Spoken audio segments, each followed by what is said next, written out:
মহান আল্লাহ রব্বুল আলামিন যাকে সৃষ্টি না করলে পৃথিবী সৃষ্টি করতেন না, সেই রাসূল সাল্লাল্লাহু আলাইহি ওয়াসাল্লামের সম্পর্কে জানতে পারা যে কত আনন্দের বিষয়, কত যে খুশির বিষয়, তা বলে বোঝানো সম্ভব নয়।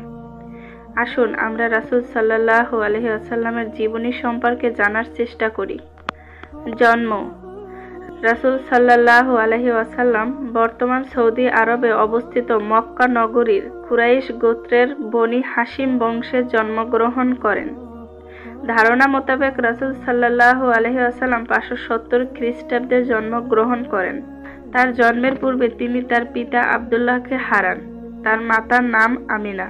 দুধ পান: তৎকালীন আরবের রীতি ছিল যে তারা মরুভূমির মুক্ত আবহাওয়ায় বেড়ে ওঠার মাধ্যমে সন্তানদের সুস্থ দেহ এবং সুঠাম গড়ন তৈরির জন্য জন্মের পরপরই দুধ পান করানোর কাজে নিয়োজিত বেদুইন মহিলাদের কাছে দিয়ে দিতেন এবং নির্দিষ্ট সময় পর আবার ফেরত নিতেন।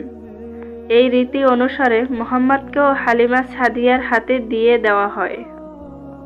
এই শিশুকে ঘরে আনার পর দেখা যায় হালিমার সচ্ছলতা ফিরে আসে এবং তারা শিশু পুত্রকে সঠিকভাবে লালন পালন করতে সমর্থ হন। তখনকার একটি ঘটনা উল্লেখযোগ্য। শিশু মুহাম্মদ কেবল হালিমার একটি স্তনই পান করতেন এবং অপরটি তার অপর দুধ ভাইয়ের জন্য রেখে দিতেন। 2 বছর লালন পালনের পর হালিমা শিশু মুহাম্মদ সাল্লাল্লাহু আলাইহি ওয়াসাল্লামকে আমিনার কাছে ফিরিয়ে দেন। তবে তিনি যে বিশ্বের শ্রেষ্ঠ মানব তার প্রমাণ আস্তে আস্তে প্রকাশ হতে শুরু হয়ে গিয়েছিল। হালিমা কিন্তু রাসূল সাল্লাল্লাহু আলাইহি ওয়াসাল্লামকে ফিরিয়ে দিতে চাইছিলেন না। এর পরপরই মক্কায় মহামারী দেখা দেয় এবং শিশু মুহাম্মদকে হালিমার কাছে ফিরিয়ে দেওয়া হয়। হালিমাও চাচ্ছিলেন শিশুটিকে ফিরে পেতে, এতে তার আশা পূর্ণ হলো। সিনা চাক: হালিমার কাছে ফিরে পাওয়ার কিছুদিনের মধ্যেই রাসূল সাল্লাল্লাহু আলাইহি ওয়াসাল্লাম প্রথম সিনা চাক করা হয়। একদিন শিশু নবীর বুক চিরে কলিজার একটি অংশ বের করে তা জমজম কূপের পানিতে ধুয়ে আবার যথাস্থানে স্থাপন করে দেওয়া হয়। এই ঘটনার পরপরই হালিমা মুহাম্মদকে মা আমিনার কাছে ফিরিয়ে দেন। মা আমিনার মৃত্যু: 6 বছর বয়স পূর্ণ হওয়া পর্যন্ত তিনি মায়ের কাছে কাটান।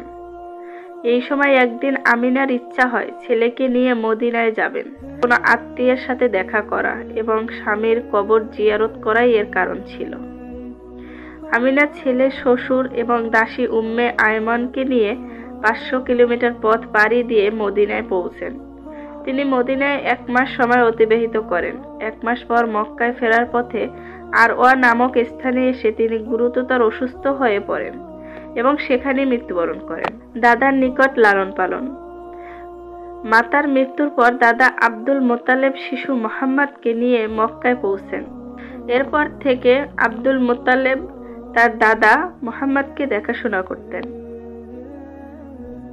মুহাম্মদের বয়স যখন 8 বছর 2 মাস 10 দিন, তখন তার দাদাও মারা যান। চাচা আবু তালেবের নিকট লালন পালন: মৃত্যুর আগে তিনি তার পুত্র আবু তালেবের কাছে মুহাম্মদের দায়িত্ব দিয়ে যান। আবু তালিব ব্যবসায়ী ছিলেন এবং আরবদের নিয়ম অনুযায়ী বছরে একবার সিরিয়া সফরে যেতেন। মুহাম্মদের বয়স যখন 12 বছর, তখন তিনি চাচার সাথে সিরিয়া যাওয়ার জন্য বায়না ধরলেন। প্রগাঢ় মমতার কারণে আবু তালিব আর নিষেধ করতে পারলেন না। যাত্রাপথে বসরা পৌঁছানোর পর কাফেলা সহ আবু তালিব তাঁবু ফেললেন। সে সময় আরব উপদ্বীপের রোম অধিকৃত রাজ্যের রাজধানী বসরা অনেক দিক দিয়ে সেরা ছিল। কথিত আছে শহরটিতে জার্জিস নামে এক খ্রিস্টান ছিলেন, যিনি বুহাইরা বা বহিরা নামেই অধিক পরিচিত ছিলেন। তিনি তার গির্জা হতে বাইরে এসে কাফেলার মুসাফিরদের মেহমানদারি করেন।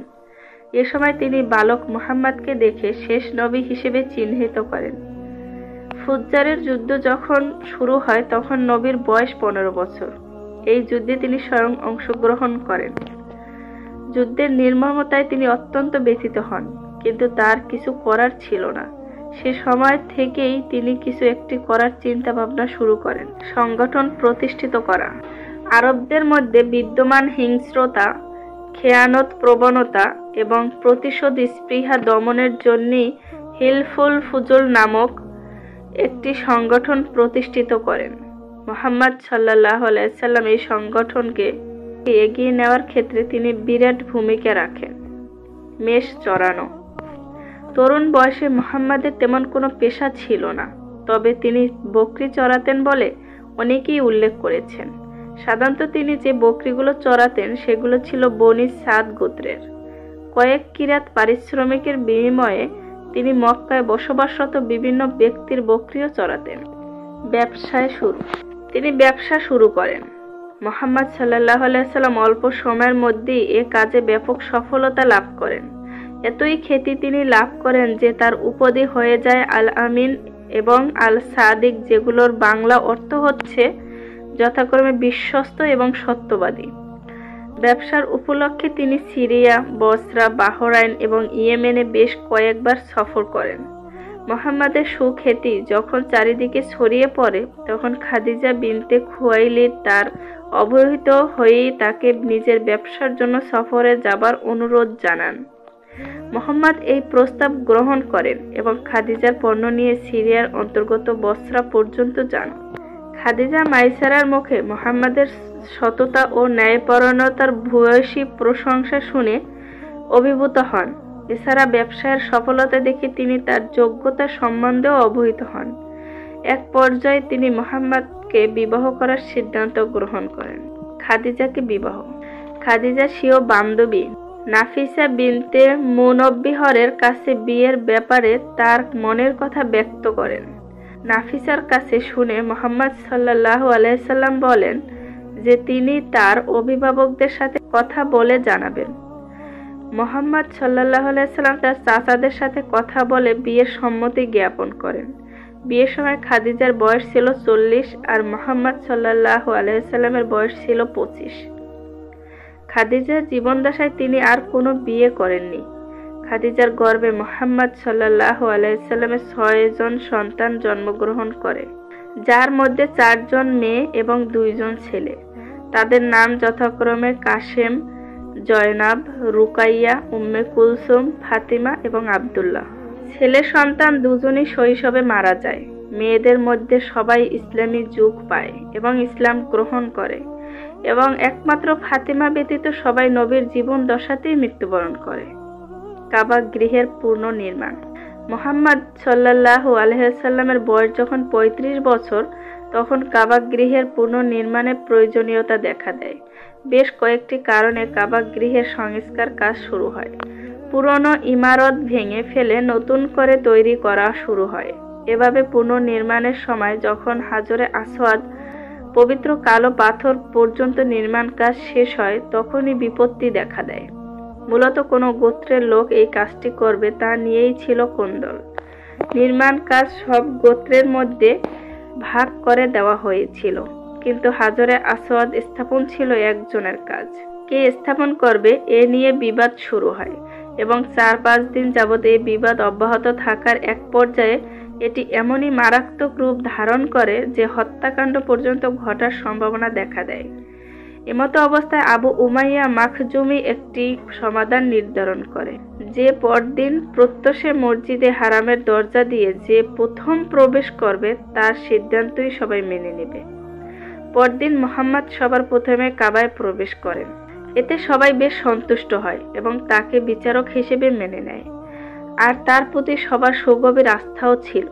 যা হোক, এই দায়িত্ব পেয়ে মুহাম্মদ সাল্লাল্লাহু আলাইহি ওয়াসাল্লাম অত্যন্ত সুচারুভাবে ফয়সালা করেন। তিনি একটি চাদর বিছিয়ে তার উপর নিজ হাতে হাজরে আসওয়াদ রাখেন এবং বিবদমান প্রত্যেক গোত্রের নেতাদের ডেকে তাদেরকে চাদরের বিভিন্ন কোণা ধরে যথাস্থানে নিয়ে যেতে বলেন এবং তারা তাই করে। এরপর তিনি পাথর উঠিয়ে নির্দিষ্ট স্থানে স্থাপন করেন। নবুয়ত প্রাপ্ত হওয়া।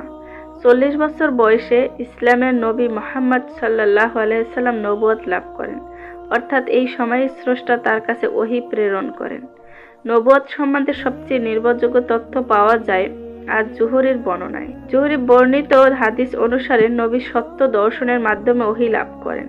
30 বছর বয়স হয়ে যাওয়ার পর নবী প্রায় মক্কার অদূরে হেরা গুহায় ধ্যানমগ্ন অবস্থায় কাটাতেন। তার স্ত্রী খাদিজা নিয়মিত তাকে খাবার দিয়ে আসতেন।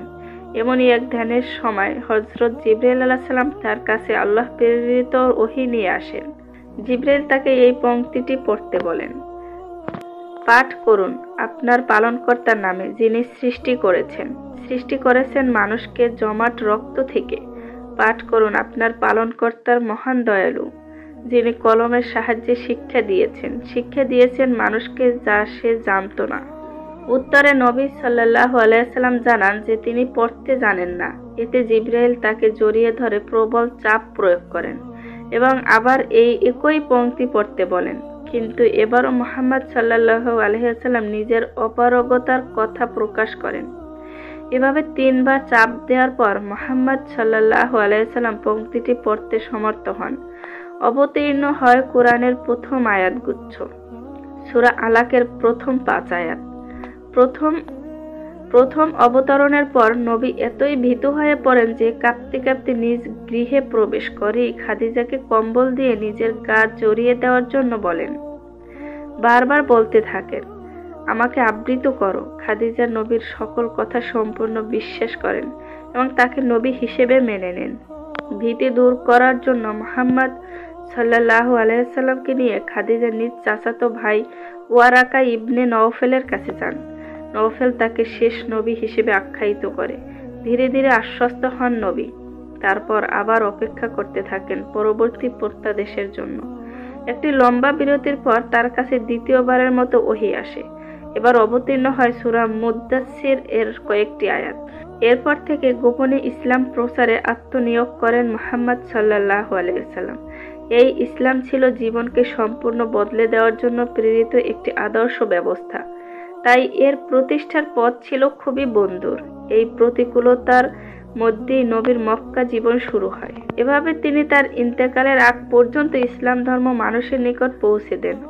অবশ্য এর মধ্যে মক্কি জীবন, গোপনে ইসলাম প্রচার, প্রকাশ্য দাওয়াত, মক্কায় বিরোধিতার সম্মুখীন গুরুত্বপূর্ণ ব্যক্তিদের ইসলাম গ্রহণ, এক ঘরে অবস্থা, দুঃখের বছর ও তায়েব গমন, মিরাজ তথা উর্ধ্বরোদন, মদিনায় হিজরত, স্বাধীন রাষ্ট্র প্রতিষ্ঠা ও সংবিধান প্রণয়ন, মক্কার সাথে বিরোধ ও যুদ্ধ, হুদাইবিয়ার সন্ধি, মক্কা বিজয়। ইন্তেকাল। বিদায় হজ থেকে ফেরার পর হিজরি 11 সালের সফর মাসে মুহাম্মদ সাল্লাল্লাহু আলাইহি সাল্লাম জ্বরে আক্রান্ত হন। জ্বরের তাপমাত্রা প্রচন্ড হওয়ার কারণে পাগড়ির ওপর থেকে উষ্ণতা অনুভূত হচ্ছিল। অসুস্থ অবস্থাতেও তিনি 11 দিন নামাজের ইমামতি করেন। অসুস্থতা তীব্র হওয়ার পর তিনি সকল স্ত্রীর অনুমতি নিয়ে আয়েশা রাদিয়াল্লাহু এর কামরায় অবস্থান করতে থাকেন। তার কাছে 7 কিংবা 8 দিনার ছিল। মৃত্যুর একদিন পূর্বে তিনি এগুলো দান করে দেন। বলা হয় এই অসুস্থতা ছিল খাইবারের এক ইহুদি নারীর তৈরি বিষ মেশানো খাবার গ্রহণের কারণে।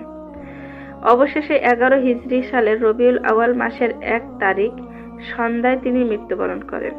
এই সময় তার বয়স হয়েছিল 63 বছর। আলী রাদিয়াল্লাহু তাকে গোসল দেন এবং কাফন পরান। আয়েশা রাদিয়াল্লাহু এর কামরায় যে স্থানে তিনি মৃত্যুবরণ করেন, জানাজার পর সেখানেই তাকে দাফন করা হয়। এই ছিল আমাদের প্রিয় নবী হযরত মুহাম্মদ সাল্লাল্লাহু আলাইহি ওয়াসাল্লামের সংক্ষিপ্ত জীবনী।